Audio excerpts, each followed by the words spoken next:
तो बहुत बहुत स्वागत है जोरदार तरीके से मेरे जितने एफकैट और सीएपीएफ एसी लवर हैं इस देश के अंदर। ऑब्वियसली बहुत सारे कैंडिडेट हैं एफकैट और सीएपीएफ की जॉब रिस्पॉन्सिबिलिटीज़ को लेकर अक्सर कंफ्यूज रहते हैं। तो आज के इस वीडियो में चलिए तेजी के साथ हम क्लियर करेंगे कि आखिर एफकैट और सीएपीएफ एसी में क्या क्या डिफरेंसेस हैं और इनके ओवरऑल मॉड्यूल क्या है, ट्रेनिंग प्रोसीजर क्या है, वर्किंग रिस्पॉन्सिबिलिटीज़ क्या हैं।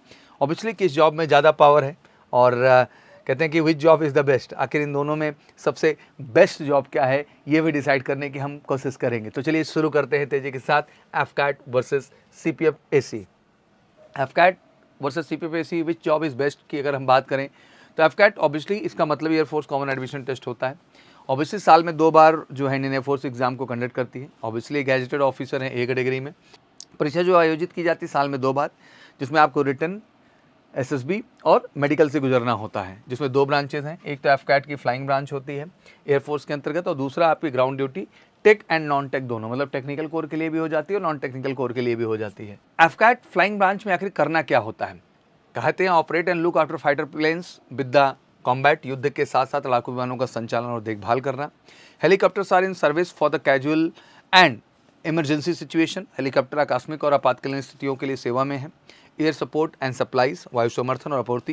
ट्रांसपोर्टेशन ऑफ मटेरियल, सामग्री का परिवहन और साथ ही साथ ट्रांसपोर्टेशन ऑफ एनिमेशन टास्क, गोला बारूद का भी परिवहन, दैट मीन गोला बारूद भी ले जाने का कार्य करते हैं। तो बेसिकली ये फ्लाइंग कोर की कोर रिस्पॉन्सिबिलिटी होती है जब आप एफकैट के थ्रू इंडियन एयरफोर्स में जाते हैं। तो technical officer must be able to perform aeronautical engineering, weapons, communication system and avionic etc.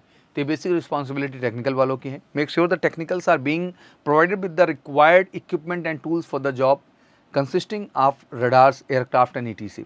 Maintenance of the all technical tool and equipment of aircraft, सारे के सारे टूल्स एंड इक्विपमेंट का ही maintenance का भी ध्यान देते हैं। वहीं टेक नॉन टेक कैटेगरी में जाएँ तो नॉन टेक में अपने पास जो है education, logistic of department, accounts of the departments and administration of air traffic control and fighter control. तो ये बेसिकली रिस्पॉन्सिबिलिटी जो होती है वो नॉन टेक कैटेगरी के जो है हमारे जो एयरफोर्स एम्प्लॉय होते हैं उनको दिया जाता है। पहले एफकैट एग्जाम की बात करें तो ऑब्वियसली 100 क्वेश्चन आते हैं इसमें टोटल, हर क्वेश्चन 3 नंबर का होता है, 1/3 नेगेटिव मार्किंग भी है। साल में 2 बार एग्जाम होते हैं। ऑब्वियसली एफकैट फर्स्ट 2025 की नोटिफिकेशन दिसंबर में आ जाएगी, दिसंबर में ही फॉर्म भी भरा जाएगा और फाइनली फेब में इनका एग्जाम कंडक्ट किया जाएगा। एफकैट 1/2025 की बात करें क्योंकि साल में 2 बार इनके एग्जाम होते हैं, एक फेब मंथ में होता है, एक अगस्त मंथ में होता है, ठीक है ना। ये तो रही एफकैट के बारे में डिटेलिंग। वहीं सीएपीएफ की बात करें तो central arm police force, obviously इसके अंतर्गत कहीं ना कहीं सिक्योरिटी फोर्सेज हैं जैसे कि BSF, CRPF, CISF, NSG, SSB और आईटीबीपी आदि। सीपीएफ भारतीय सेना का एक अंग है जिसके जरिए सेंट्रल आर्म पुलिस फोर्स यानी सीपीएफ में असिस्टेंट कमांडेंट के पोस्ट के लिए भर्ती के लिए ये किया जाता है। इसके लिए यूपीएससी यानी यूनियन पब्लिक सर्विस कमीशन द्वारा एक परीक्षण का आयोजन किया जाता है, दैट मीन रिटन टेस्ट। साल में 1 बार होता है, साथ ही परीक्षा ऑफलाइन होती है। इस परीक्षा के माध्यम से और भी कई सारे फोर्सेस के लिए आपको एज असिस्टेंट कमांडेंट लिया जाता है जैसे SSB, BSF, CISF and ITBP and CRPF. Basically UPSC exam conduct करती है central arm police force. Obviously इसका नाम है असिस्टेंट कमांडिंग एग्जाम का। एग्जाम जो लैंग्वेज होती है दोनों हिंदी इंग्लिश दोनों है। एप्लीकेशन स्टार्ट डेट होती है वो बता दे रहा हूँ अभी से, 5 मार्च से लेकर 25 मार्च तक रहेगी। एग्जाम 3 अगस्त को डिसाइडेड है।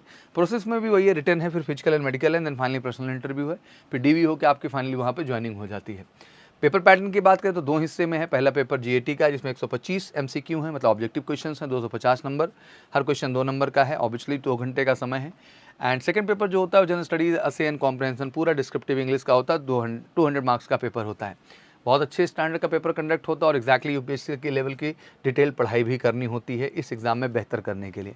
बट फाइनली अगर एक वर्ड में कहूँगा कंक्लूजन के तौर पे, if we compare the entries and jobs, both have their different work style and selection procedure, although both are graduates level entries, but the level of preparation required to crack these examination is different. It depend on the candidate and which one of these two he she wants to join.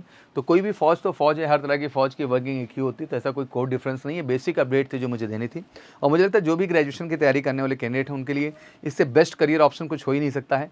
हम CDS के बारे में जानते हैं, हम AFCAT के बारे में भी जान गए, हम सीपीएफ के बारे में जान गए, हम आईसीजी एसी के बारे में भी जानेंगे, हम टीए के बारे में भी जानेंगे।